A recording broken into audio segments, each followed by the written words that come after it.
वक्फ संशोधन बिल सरकार ने पास किया, गरीबों के हित में किया और इन्होंने जो रुकावट डालने का काम किया है, अड़ंगा लगाने का, इसमें इन्हें कोई भी कामयाबी नहीं मिलेगी। विपक्ष की तरफ से जो याचिकाएं आई हैं, इन लोगों को एक तो संविधान में विश्वास नहीं है। माननीय न्यायालय को जिस तरह से गुमराह करने का काम किया जा रहा है, तो इसमें माननीय न्यायालय का भी वक्त जो है कोर्ट का बर्बाद करने का ये कोशिश कर रहे हैं, ये गुमराह कर रहे हैं। मेरे पास में ये 16 पेज का वक्फ संशोधन बिल है।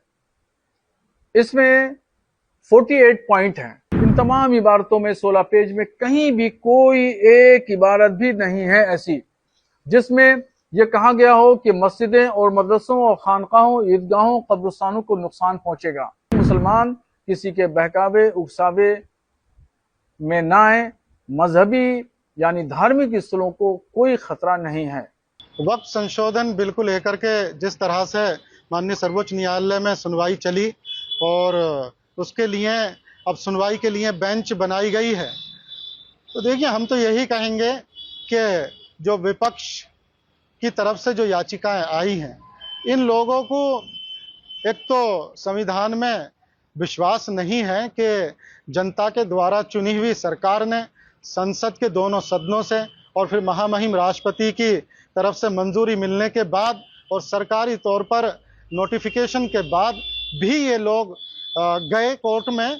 तो ये और माननीय न्यायालय को जिस तरह से गुमराह करने का काम किया जा रहा है, तो इसमें माननीय न्यायालय का भी वक्त जो है कोर्ट का बर्बाद करने का ये कोशिश कर रहे हैं, ये गुमराह कर रहे हैं, क्योंकि इन्हें माननीय न्यायालय संविधान में विश्वास करना था और जो इनके अंदर जो खामियां थी उन पे इन्हें गौर फिक्र करना था कि इनसे जो गलतियां हुई हैं, जिस तरह की भूमाफियागिरी हुई है, उनमें सुधार करने थे। तो हम तो यही उम्मीद करते हैं माननीय न्यायालय से कि इनके पक्ष को इग्नोर किया जाएगा और खारिज किया जाएगा और कोर्ट का वक्त बर्बाद करने के लिए इन्हें तो कोस्ट भी की जाएगी। क्या लगता है गरीबों का अड़ंगा डालने का कामयाब होंगे?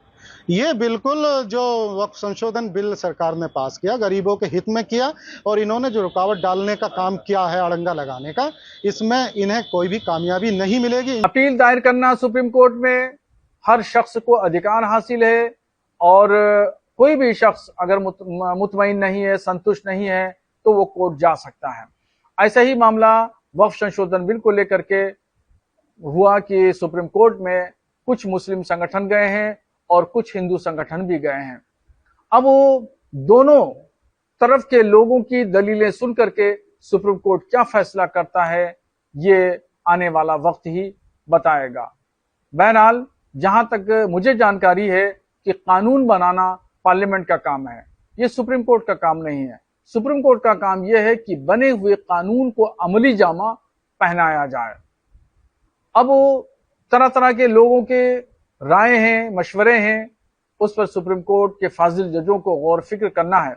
अब रह गई बात कि धार्मिक स्थलों को नुकसान पहुंचाने वाली बात, तो उस सिलसिले में आपको बताऊं कि देखिए मेरे पास में ये 16 पेज का वक्फ संशोधन बिल है। इसमें 48 पॉइंट हैं। इन तमाम पॉइंटों में, इन तमाम इबारतों में 16 पेज में कहीं भी कोई एक इबारत भी नहीं है ऐसी जिसमें यह कहा गया हो कि मस्जिदें और मदरसों और खानकाहों, ईदगाहों, कब्रिस्तानों को नुकसान पहुंचेगा। कहीं भी इसमें ऐसी कोई इबारत नहीं लिखी गई। इसलिए मुसलमान किसी के बहकावे उकसावे में ना आए। मजहबी यानी धार्मिक स्थलों को कोई खतरा नहीं है।